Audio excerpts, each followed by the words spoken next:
बिस्मिल्लाहिर्रहमानिर्रहीम। अस्सलाम वालेकुम। अल्लाह ताला आप सबको अपनी रहमत के हिसार में रखे। यहाँ बना रही हूँ मैं मटन का गोश्त, भुना हुआ गोश्त। बड़ी ईद की मुनासबत से झटपट सी रेसिपी है, बहुत फटाफट से बन जाती है। बहुत ज़्यादा देर किचन में खड़ा रहना नहीं पड़ेगा इस रेसिपी को बनाने के लिए। मटन का गोश्त लिया है 1 किलो, टमाटर लिए 4 से 5 है मेरे पास, इसके मैंने छिलका उतार लिया है, और 5-6 सब्ज़ मिर्ची है जिसको मैं ब्लेंड करके पेस्ट तैयार कर लूँगी। 2 बड़े साइज़ के प्याज है जिसको मैंने स्लाइस कर लिया है, बहुत रफली स्लाइस किया है, फाइन स्लाइस करने की ज़रूरत नहीं है। देचकी में सबसे पहले जाएगा मटन का गोश्त और साथ में जाएगा स्लाइस किए हुए प्याज। प्याज के बाद जाएंगे कुटा हुआ अदरक, जिंजर पेस्ट है ये, और साथ में इसके जाएगा टमाटर और सब्ज़ मिर्चों की जो मैंने पेस्ट बनाई थी वो। इसी सेम बाउल के अंदर मैं थोड़ा सा पानी डालूंगी और उसको मिक्स करके दोबारा से इसके अंदर ऐड कर दूंगी। ठीक है, और इसके बाद जाएगा लहसुन। ये एक पूरा लहसुन था जिसको मैंने छील के इसके अंदर डाल दिया है। बेसिक से मसाले हैं, पिसी लाल मिर्च है, कुटी लाल मिर्च है, नमक, हल्दी, सूखा धनिया और ज़ीरा पिसा हुआ। बस ये मसाले इसके साथ जाएंगे और इसको हम कवर करके थोड़ी देर के लिए रखेंगे। अभी मैं इसको मिक्स करूंगी और हीट मैंने नीचे ऑन कर दी है। सबसे पहले मैं इसको मिक्स करके तो कवर लगा के थोड़ी देर के लिए 2 से 3 मिनट के लिए पकाऊंगी। उससे ये होगा कि प्याज, टमाटर, लहसुन अपना पानी छोड़ देंगे और गोश्त भी, जिससे मुझे अंदाज़ा हो जाएगा कि मैंने मज़ीद पानी इसके अंदर ऐड करना है या नहीं।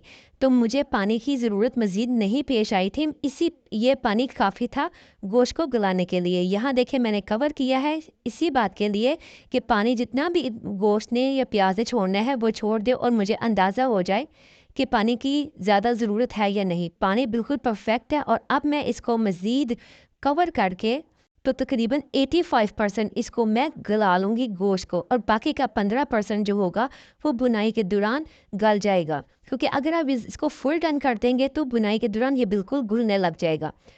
जी, गोश्त का पानी ड्राई हो चुका है और गोश्त भी तकरीबन 85% गल चुका है।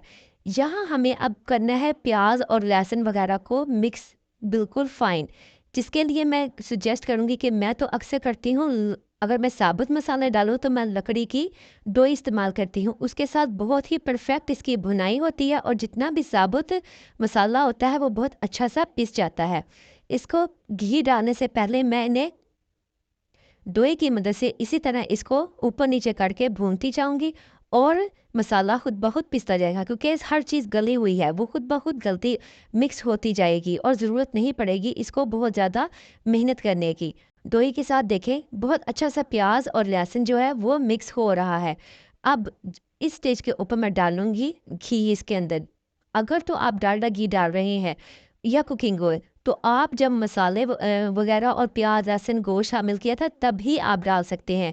और अगर देसी घी डाल रहे हैं तो इस स्टेज पे भी, क्योंकि देसी घी एक मीठा सा जायके वाला घी होता है तो इसको ज़्यादा बुनाई की ज़रूरत नहीं होती है। लेकिन कुकिंग ऑयल या फिर डालडा घी अगर हो तो आप उसको शुरू में साथ ही डाल सकते हैं ताकि उसकी हीट या स्मेल जो है वो अच्छे तरीके से ख़त्म हो जाए। ठीक है, यहाँ बुनाई तकरीबन हो चुकी है। इसको थोड़ा सा मैंने कवर भी किया था सेंटर में। यहाँ डाले हैं मैंने 6 से 7 साबुत लाल मिर्चें। इसके साथ कलर बहुत खूबसूरत हो जाता है। देखिए लाल लाल सा बीच में नज़र आता है तो बहुत प्यारा लगता है। टेस्ट पे ये इस तरह ज़्यादा फ़र्क नहीं डालते क्योंकि इसका कलर ज़्यादा नहीं आता, सिर्फ इसका जायका आता है, तीखापन आता है, लेकिन कलर को ये बहुत ज़्यादा रेड नहीं करते। कवर किया है ताकि घी अच्छा सा बाहर निकल आए। जी, ये देखिए घी बिल्कुल ऊपर आ चुका है और मिर्चें भी थोड़ी सी नरम हो चुकी हैं बुनाई के दौरान। गोश्त तकरीबन हमारा गल चुका है। इसको मैं मज़ीद चेक करूँगी कि इसमें थोड़ी सी कमी बेशी है या नहीं। गोश्त को मैं अक्सर नाइफ़ के साथ चेक करती हूँ या फिर फोक के साथ, तो मुझे अंदाज़ा हो जाता है कि गोश्त कितना कच्चा है या फिर कितना गला हुआ है। यहाँ मैं नाइफ़ के साथ इसको चेक किया और मुझे अंदाज़ा हो गया कि गोश्त बिल्कुल परफेक्ट गल चुका है। क्योंकि हड्डी वाला गोश्त था तो देखने में लग रहा है कि थोड़ा सा हार्ड है, लेकिन गोश्त बिल्कुल परफेक्ट गल चुका है।